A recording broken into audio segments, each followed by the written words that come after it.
Assalamualaikum warahmatullahi wabarakatuh. Selamat datang di channel Diana Fatiha.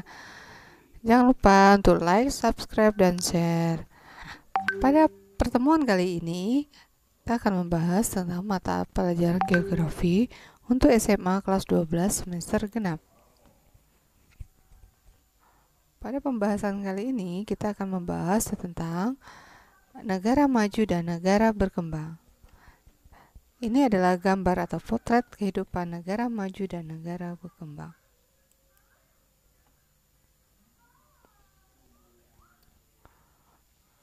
Setelah membaca pembelajaran sebelumnya, apa sih yang dimaksud dengan negara?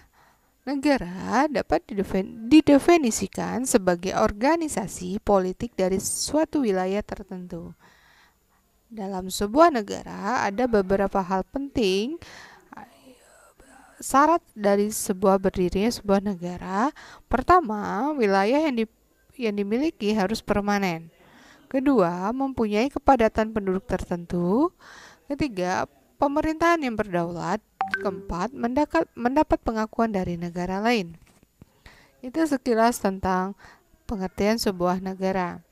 Baik, dalam materi kali ini kita akan membahas hanya ruang lingkup negara maju dan negara berkembang. Pertama, kita akan bahas dulu tentang negara maju. Negara maju dapat didefinisikan sebagai negara yang mempunyai kualitas hidup yang sudah baik. Kebanyakan penduduk negara maju bermata pencarian dari kegiatan ekstraktif seperti industri dan jasa. Pada negara maju, perekonomian di negara maju kebanyakan didasarkan pada pertumbuhan produksi primer berupa barang-barang hasil industri. Umumnya, di negara maju, jumlah penduduk yang terlibat dalam perindustrian jauh lebih besar dibandingkan dengan bermata pencarian bertani. Di negara maju, industri merupakan kegiatan yang berlangsung tanpa henti, sedangkan dalam bertani masih dikenal sebagai kegiatan musiman. Karakteristik negara maju di bidang perekonomian dapat kita lihat dari pendapatan per kapitanya yang sangat tinggi, pendapatan penduduknya sudah tinggi, yaitu GNP-nya lebih dari 1000 US dollar. Terus, pertumbuhan ekonomi sangat tinggi. Aktivitas perekonomian utamanya pada bidang industri dan jasa. Terus, hasil kegiatan industri sebagai komoditas ekspor. Jadi, pada negara maju, kegiatan industri mereka sudah mulai mengekspor barang-barang hasil industri mereka ke luar negara mereka. Itu salah satu karakteristik dari negara maju. Dari segi kependudukan, angka pertumbuhan penduduk per tahun di negara maju sangat rendah, sehingga jumlah penduduk yang lahir itu hanya relatif lebih sedikit. Angka kematian penduduk di negara maju per tahun relatif rendah karena mereka kualitas kesehatannya sudah lebih baik. Usia harapan hidup relatif tinggi, tingkat pendidikan penduduk pun relatif tinggi, banyak mereka yang sudah bersekolah dengan pendidikan sampai ke perguruan tinggi. Tingkat pengangguran rendah karena penduduk di negara maju lebih banyak bekerja di bidang industri dan jasa. Baik, kita lanjut ke teknologi. Pada teknologi negara maju, mereka sudah meningkat produktivitas sumber daya manusia dan industrinya, sehingga teknologi di negara maju sangat modern. Penguasaan teknologi mendukung produktivitas ekonomi di negara maju. Jadi, rata-rata negara maju itu menggunakan teknologi yang sudah lebih baik dibandingkan negara-negara berkembang. Baik, kita lanjut.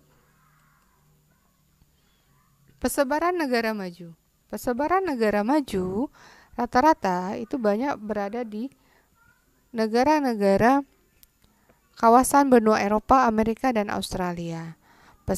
Seperti contoh di bawah ini, benua Eropa, negara maju banyak berada di Inggris, Prancis, Belanda, Jerman, Swedia, Norwegia, Spanyol, Finlandia, Denmark, Belgia, dan Swiss.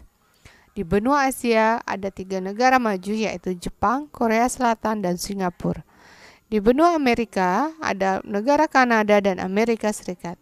Benua Afrika ada Afrika Selatan, dan di benua Australia ada Australia dan Selandia Baru. Masuk ke pembahasan selanjutnya, yaitu tentang karakteristik negara berkembang. Negara berkembang adalah mempunyai karakteristik tertentu, yaitu dari segi bidang perekonomian. Perekonomian di negara berkembang, pendapatan per kapitanya sangat rendah, pertumbuhan ekonomi rendah, mata pencarian penduduknya umumnya bercorak agraris atau pertanian. Komoditas ekspornya berupa bahan mentah. Mereka belum bisa mengolah dengan teknologi yang sederhana, mereka baru bisa mengekspor bahan mentah saja. Kependudukan, dari segi kependudukan, di negara berkembang, angka pertumbuhan penduduk per tahun sangat tinggi. Karena pada natalitas pada penduduk di negara berkembang itu banyak angka kelahiran. Angka kematian penduduk per tahun tinggi, usia harapan hidup rendah, tingkat pendidikan penduduk relatif rendah, dan angka pengangguran tinggi. Di bidang teknologi, masih menggunakan teknologi sederhana dengan sumber daya tenaga manusia. Teknologi tepat guna belum digunakan secara optimal dan di negara berkembang. Di negara berkembang, berkembang diasosiasikan dengan kemiskinan yang meluas. Ciri-ciri negara berkembang antara lain tadi sudah disampaikan, 70% mata pencariannya adalah bertani atau di bidang agraris atau pertanian. Sehingga teknologi yang digunakan dalam pertanian itu masih teknologi tradisional.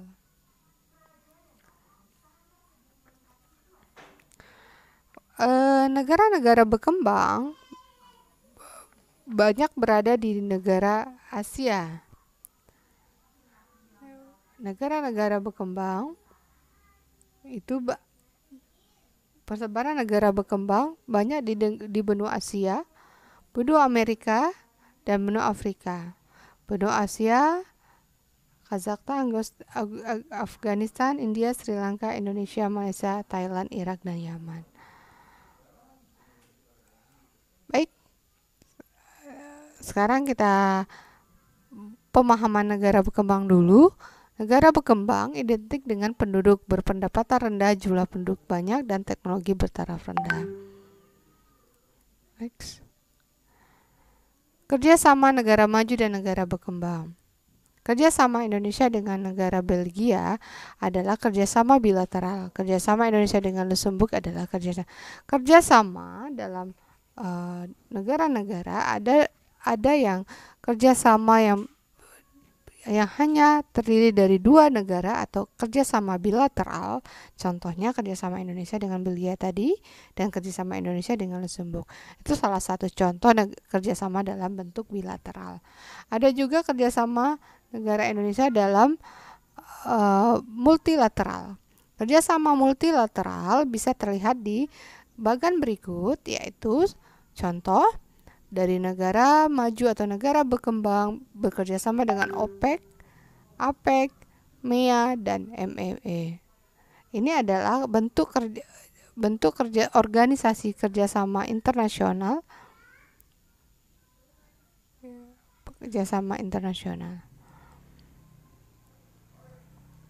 Dari bentuk kerjasama ada dampak pada pasar bebas terhadap negara Indonesia.